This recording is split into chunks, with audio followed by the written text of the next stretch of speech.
Hundreds of people demonstrated at the state capitol advocating for reproductive freedom. They specifically called out conservative-leaning state Supreme Court candidate Judge Brad Schimmel, saying he puts reproductive freedom in jeopardy. Chloe Morrissey has you covered on the messages protesters want to send to voters and the response from Schimmel's campaign. Protesters are here showcasing their support for Democratic-backed candidate Judge Susan Crawford for the state Supreme Court.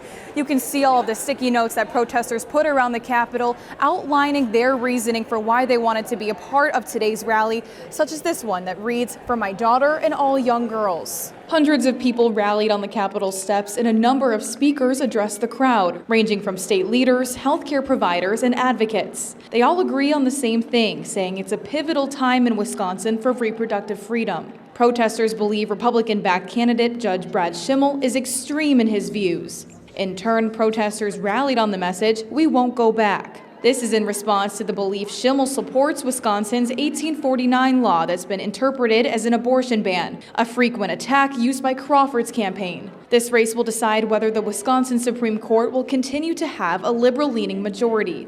I spoke with the executive director of the Women's March. She tells me Wisconsinites need to beat the takeover by candidates supported by billionaires like Elon Musk. Government should be of and by the people, not of and by bullies on behalf of billionaires. And Supreme Court race in Wisconsin on April 1st is the time for us to reject that and to make sure that the people are getting the leaders we deserve. I received a statement from a spokesperson for Brad Schimmel's team in response to the rally, which says in part, "The people of Wisconsin, through referendum or their elected representatives, should decide the question of abortion. He will respect the will of the people." In an interview with our Milwaukee affiliate a few weeks ago, Schimmel said his personal views will not affect his decision-making.